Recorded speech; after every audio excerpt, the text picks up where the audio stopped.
दोस्तों रिलायंस पावर की बात करें तो अनिल धीरूभाई अंबानी ग्रुप की बहुत ही मजबूत कंपनी।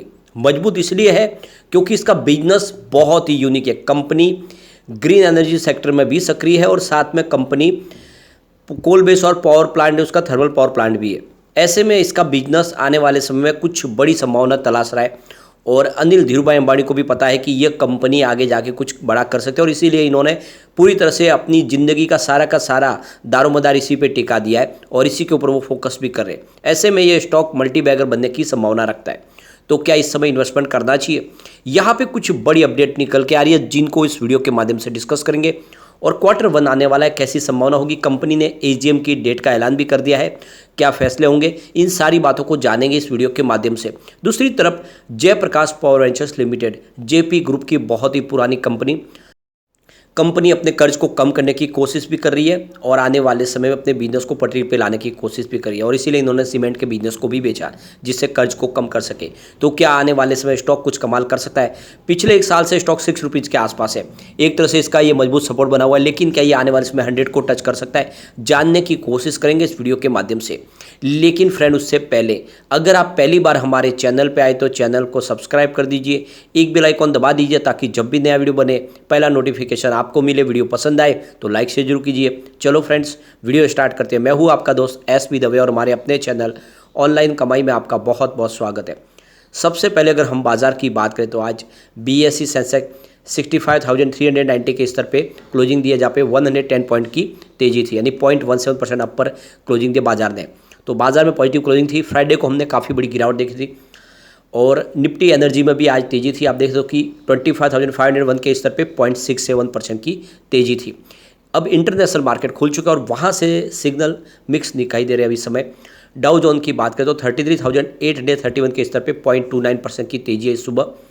S&P 500 की बात करें तो 4,404 के स्तर पे 0.13% की तेजी है, यानी पॉजिटिव शुरुआत हुई है। लेकिन नेस्डैक कॉम्पोजिट की बात करें तो 13,656 के स्तर पे 0.031% की गिरावट है। ये मामूली सी गिरावट है।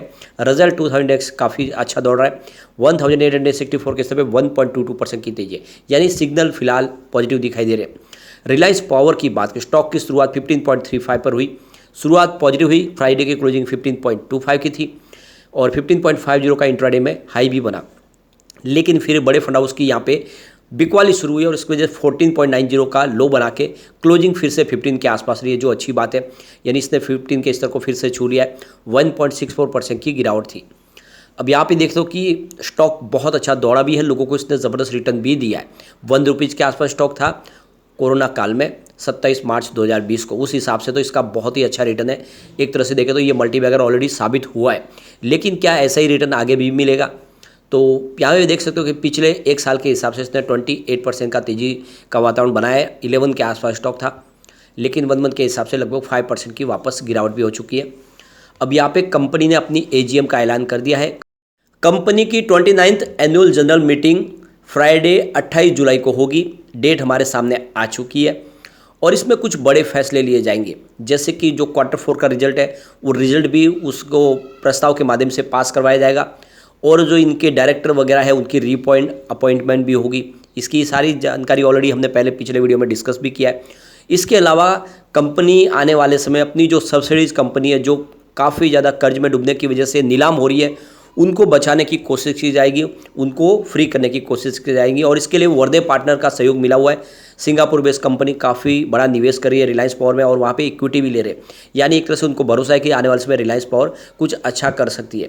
तो यहाँ पे देख सकते हो कि ये कुछ बड़े फैसले लिए जाएंगे और इसके अंदर आप देखें तो आने वाले समय रूपरेखा तय हो जाएगी कि आगे जाके कैसा भविष्य होगा रिलायंस पावर का।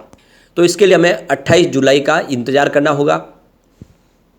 अगर हम फंडामेंटल की बात करें तो मार्केट के अब 5,618 करोड़ के आसपास का है, जो काफ़ी अच्छा कह सकते हैं। करंट प्राइस की 15 रुपीज़ की है। 9 का इसने लो बनाया था और हाई 25 का है। तो इस हिसाब से देखें तो अभी अपनी ऊपरी प्राइस से तो काफ़ी नीचे है, लेकिन निचले लेवल से रिकवर भी बहुत ज़्यादा हुआ है।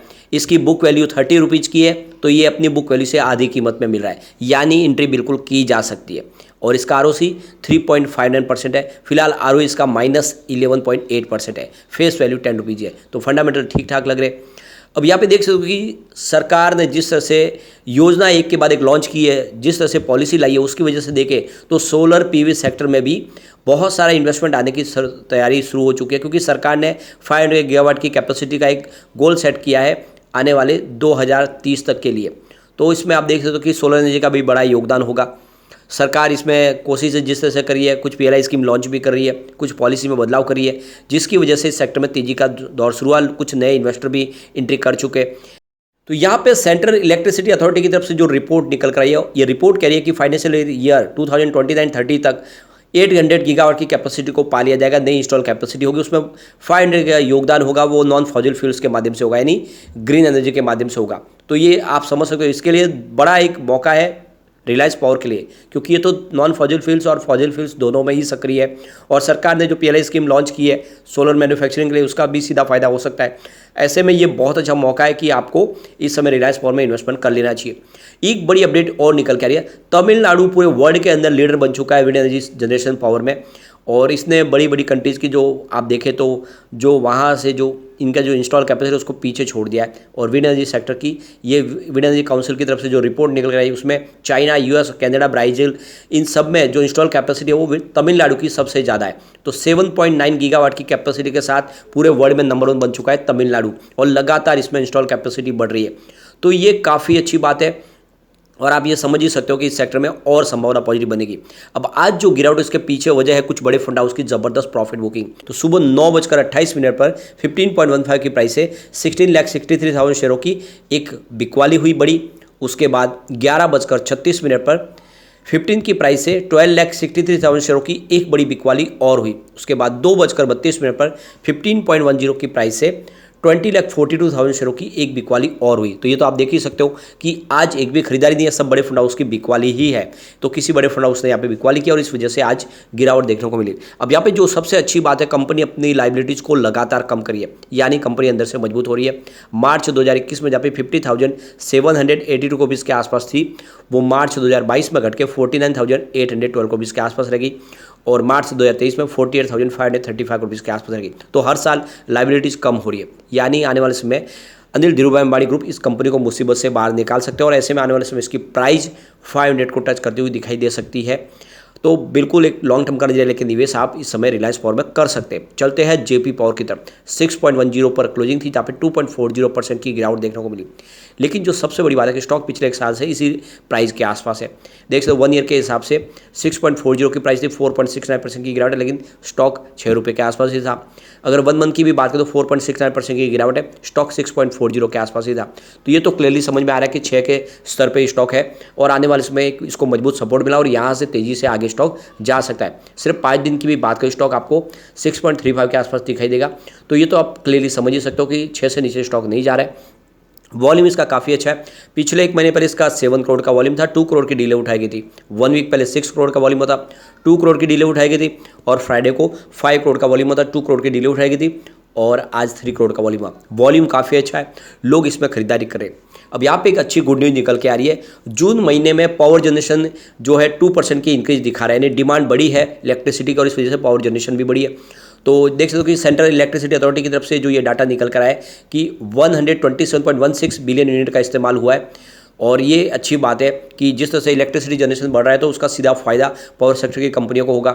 अब थर्मल पावर जनरेशन जो है वो 3.39% की वृद्धि दिखा रहा है, यानी 109.20 बिलियन यूनिट्स इस्तेमाल हुआ है। और हाइड्रो पावर जनरेशन जो है 1.35% की वृद्धि दिखा रहे हैं, यानी 14.13 बिलियन यूनिट इसका इस्तेमाल हुआ है। तो थर्मल पावर और यहाँ पे देख सकते हो कि हाइड्रो पावर प्रोजेक्ट, और ये दोनों ही प्रोजेक्ट कंपनी कर रही है जेपी पावर। इसका सबसे बड़ा हाइड्रो पावर प्रोजेक्ट भी है। तो ये आप समझ ही सकते हो कि इसका फ़ायदा जेपी पावर को मिल सकता है। अब मॉनसून शुरू हुआ है तो हो सकता है कि थोड़ी सी डिमांड कम हो, लेकिन इससे पहले जून में काफ़ी अच्छी डिमांड हमने देखी है, और इस वजह से Q1 में इसका फ़ायदा हमें देखने को मिल सकता है। Q1 बेहतर रह सकता है, परिणाम अच्छा आ सकता है। अभी नॉर्मली देखें तो मई महीने में पिक डिमांड रहती है, लेकिन इस बार देखें तो जून में भी हमने पिक डिमांड देखी है, क्योंकि उसके पीछे वजह की टेम्परेचर बढ़ा हुआ था, जिसकी वजह से हमने जून में भी काफ़ी अच्छी डिमांड देखी है। तो इस बार देख सकते हो कि इसका जो बेहतर परिणाम हमें देखने को मिल सकता है रिजल्ट के दौरान। अब यहाँ पे अगर हम इसकी परफॉर्मेंस देखें तो काफ़ी बेहतर हो रही है। जून देख सकते हो कि 2019 की बात 3,891 रुपीज़ के आसपास रेवेन्यू था, वो 2023 तक बढ़ के 5,786 करोड़ रुपये तक पहुंच गया है। यानी पिछले 4-5 साल में रेवेन्यू में ज़बरदस्त वृद्धि हुई है और पिछले 2021 से हम देख रहे हैं कि लगातार रेवेन्यू बढ़ रहा है, यानी बिजनेस बढ़ रहा है कंपनी का। तो प्राइस क्यों नहीं बढ़ेगी। प्रॉफिट की बात 2019 में 367 करोड़ रुपये का लॉस था। 2020 में कंपनी को 2240 करोड़ रुपये का बहुत भारी नुकसान हुआ और इस वजह से शेयर की प्राइस 50 पैसे के आसपास आ गई। लेकिन पिछले 3 साल से कंपनी प्रॉफिट में, फिलहाल 2023 में 55 करोड़ रुपये का कंपनी को प्रॉफिट हुआ। तो इस बार आशा करें कि आंकड़ा फिर से बढ़ेगा और ये स्टॉक फिर दौड़ना शुरू होगा। EPS फिलहाल पॉजिटिव है। 2019 में जहाँ पे 0.64 रुपीज़ था माइनस, जो 2020 में बढ़ के -3.01 रुपये तक आ गया, लेकिन इस बार 0.05 रुपीज़ प्लस है। तो ये भी अच्छी बात है। कुल मिला के इस स्टॉक के अंदर हम तेजी की कल्पना कर सकते हैं। तो एक लॉन्ग टर्म का नजरिया लेकर इसमें निवेश करना चाहिए। आने वाले इसमें डेफिनेटली एक अच्छा रिटर्न देने की इसमें काबिलियत है। लेकिन फ्रेंड, कोई भी इन्वेस्टमेंट करने से पहले अपने फाइनेंशियल एडवाइजर से बारे ले ले या अपना खुद का रिसर्च करें, क्योंकि मैंने वीडियो आपके एजुकेशनल पर्पज़ के लिए ही बनाया। वीडियो पसंद आए तो लाइक से जरूर कीजिए और चैनल को सब्सक्राइब कर दीजिए। Thank you friend.